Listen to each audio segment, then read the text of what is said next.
接下来就是见证奇迹的时刻。81、82、83、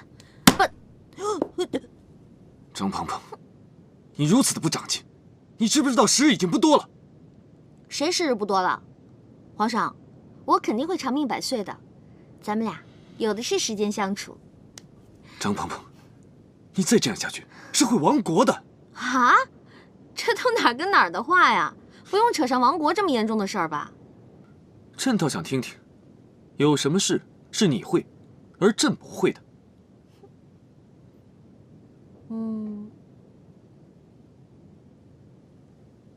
哎，你会跳舞吗？跳舞？就是你和绿篱跳的那三脚猫功夫啊！朕上次已经领教过了，没什么难的。哼，那就请君一试吧。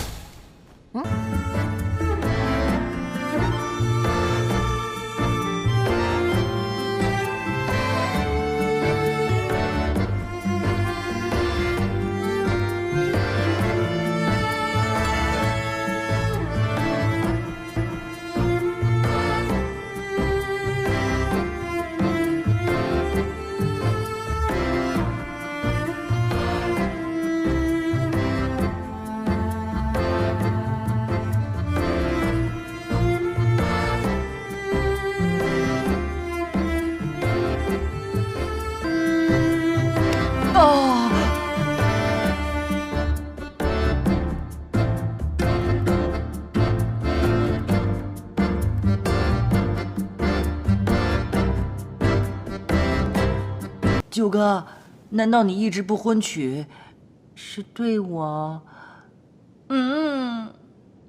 你不要误会，我只是看到齐胜和鹏鹏的那一幕，心里很不是滋味。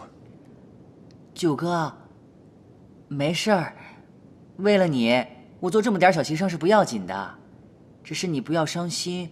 吴女贞姐姐人在深宫之中，恐怕也是身不由己的。但愿她是真的身不由己吧。朕渴了，给朕倒杯茶。啊。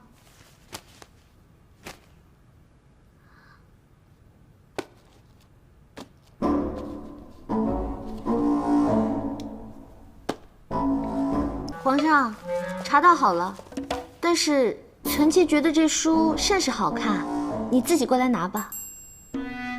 罢了，朕不喝了。你过来，朕有话要和你说。我还是不过去吧，我要和皇上保持距离。那好，你就坐在那里听吧。我这些天思前想后，前段时间我对您太冷漠了，您不爱搭理我。这几天呢，我又对您太热情，惹您烦，所以我猜您应该喜欢这种忽冷忽热、若即若离的感觉。朕若是喜欢一个人，是喜欢他本来的样子，不需要他做任何改变。不过虽然你的方式有些古怪，但你的心意，朕还是能明白的。你只要做你自己就好。您说了这么多，我还是不明白。您既要让我常伴您左右，又要让我跟你保持距离，您到底让我怎么做？鹏鹏，这些日子，朕那么严苛的训练你，你一定不明白是为什么吧？朕马上就要亲征北漠，万一朕回不来，浩儿便理所当然地继承皇位，而你便要辅佐浩儿。你若是不懂朝政，被奸邪之人夺了权，恐怕你母子二人都不会好过。在我把权杖交给你之前，会替你把权杖上的金丝都除了。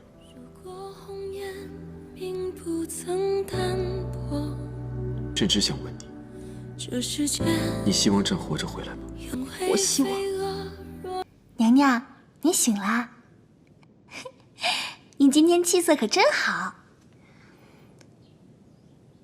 是啊，我才发现，生活原来这么美好。那奴婢去准备一下，伺候您更衣。好久没有这样认真的审视过自己了。我一直都不能接受我这个身体，现在却发现，这身体和我的心，缺了哪一样都不是我。到今天，我是彻底接受了受我的身我的身体。看看着镜子着镜子里里的这个人，他就是我，我就是他，再也再也分不开。分不开了。就算是个女人，只要我还是我，就这么活着也挺好。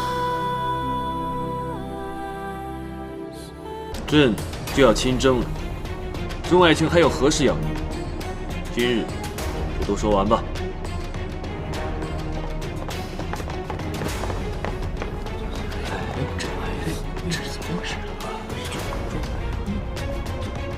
什么情况？回皇上，我们南下商队在晋阳关外遭到了劫杀。晋阳太守得知商队遇难后，便派了2000晋阳守军进入北漠境内，想要搜救商队失散人员。可没想到，鞑子发现了我们的军队，就在晋阳北70里与我们展开了激战。由于双方兵力悬殊，不要急，慢慢说。我军损失惨重，只剩下10余人。卑职便是侥幸活下来的一人。卑职接到命令时，便快马加鞭给皇上报。北漠鞑子欺人太甚，朕终于有了出兵的理由。事不宜迟，班大人，皇上，下头颅檄文，朕要踏平北漠。皇上要去北漠亲征了，您不去送送吗？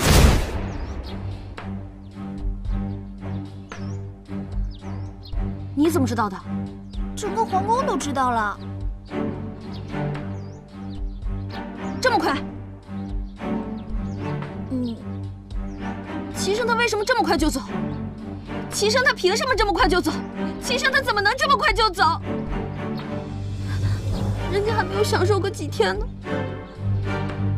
齐胜他不能这么不负责任。娘娘，其实应该舍不得皇上，可是赵王和九王那也出事儿。北漠一事，你等心里都清楚了吧？鞑子欺人太甚，理当严惩不贷。是啊，一直说打不打的，这次也正好师出有名了。不过皇上是怎么想的？这次怎么把我给叫上了？朕要御驾亲征，想问问你们2人对此有什么看法？我们能有什么看法？皇上的决定向来都是很难改变的。那好，朕要告诉你们，朕不但要亲征，还有意让你们2人与朕一同北征。不知你们2人意下如何？能随皇上御驾亲征，是臣弟的荣耀。虽然不是什么好差事，不过也总比没事干强。我没有异议。说正经事儿，皇上急着召见你跟赵王，可有要紧的事要说。皇上确定要御驾亲征了。这我知道。皇上命我和赵王一同前往。赵王他根本就……小点声，绿莲，一会儿回去再哭。先听九王把话说完啊。令人费解的是，你父亲张放依旧戍守圣都，并未派去北征。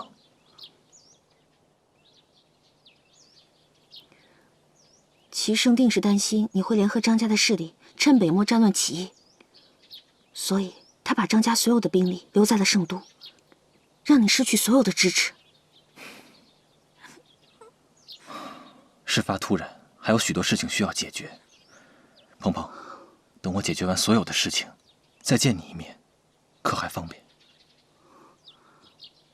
方便，我等你。娘娘，你说赵王他什么也不会，怎么能去打仗啊？我这还没成亲就要守活寡了。绿篱啊，你哭可以，别这么损人行吗？娘娘，奴婢真是想不明白，您说皇上北征就北征，带着我们赵王这个累赘做什么呀？哎，齐胜啊，是对这两个兄弟不放心啊。与其把他们留在圣都，不如带在身边看着呀。绿篱啊，你可要做好心理准备啊。什么准备？赵王要是敢在北漠找个野蛮女人，我就抓破他的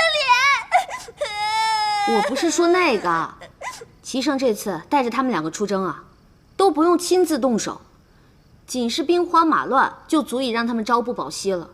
我们都要做好这个心理准备。